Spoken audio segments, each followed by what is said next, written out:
Good morning, class. Padadako na tayo sa ating plate number 3.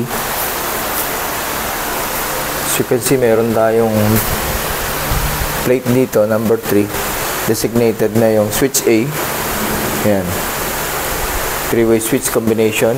Controlling lamp B. Then, 3-way switch again. Combination. Ito yung isa, ito yung isa. Then, bulb control, letter D.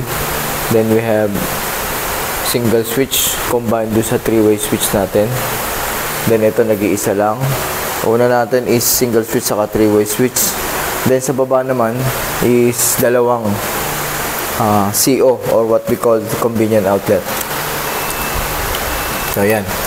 Talagay muna natin yung mga dapat nating makita na symbol na.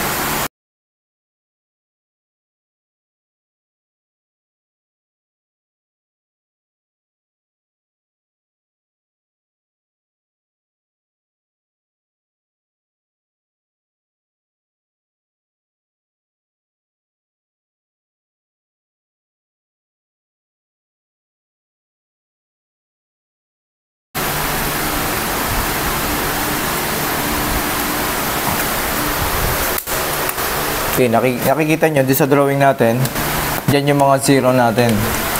So, in 3-way switch, di ba meron tayong 0 in and 0 out.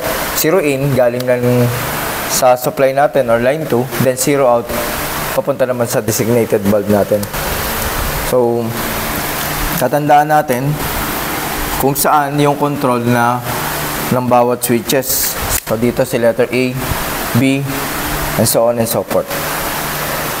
So, meron tayong line, ano tayo dito? Dalawang sets ng circuit breaker.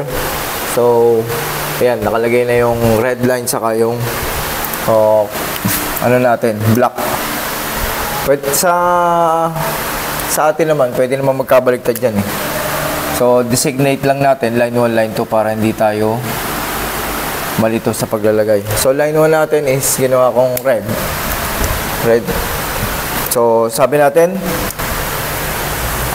line 2 must be connected to all bulbs. So, natin yan. Try natin. Igawin na natin. Hala. So, dito tayo sa lights, ha? Yung mga ilaw. Lighting outlet. So, hanggang saan? Hanggang dun sa dulo. Diretso. Yan. Then, akyat sa taas. Connect dito. Then, we have top dito. Then, sa bulb letter C naman. Then, again dito, magkakaroon tayo ng top. Connect doon sa ating terminal letter B. Then, sa letter A naman tayo. So, meron na tayong nalagay. Connected to all bulbs. Next naman natin, 3-way switch. Saka single switch.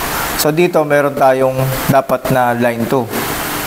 So, dito sa dalawang 3-way switch, mamimili tayo. So, as nakikita natin si letter B, much better na dito tayo mag-i-in, 0 in. Para dito yung out, going to bulb, letter B. So, in tayo dito. Then, kung ito yung combination ni D saka ni 3-way switch dalawa, bali D siya. Ito naman yung SC. So, I suggest na dito na lang tayo maglagay ng line 2 or in. Then, jumper natin to para sa 3-way switch. Then, yung 0 out natin, diretso na sa designated na bulb natin. So, diretso. Tuloy na tayo. So, si black yung gagawin natin. So, dito tayo, saka dito. Dito yung out, saka doon. Okay? Let's go. So, hanggang dun tayo sa dulo. And then, baba. Dito. Connect sa ating single switch. Then, maglagay tayo ng jumper para sa ating 3-way switch. Then, dito uli. Top. Dun sa ating junction box. Connect sa single switch. Then, jump sa ating 3-way switch. Okay? And then, connect na natin yung ating mga travelers. So, ito yung traveler saka ito. Connect na natin. Then yung isang traveler.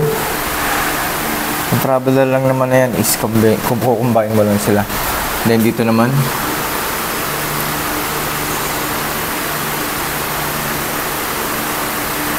dito sa Mobra. Okay. So ito naman ay out. So going na to sa ating valve letter D. So letter D. So doon lang siya. Diretso doon sa ating D. Next, okay na to. Then itong single switch natin, saka itong B. Connect ko na to si B. Then si letter A naman.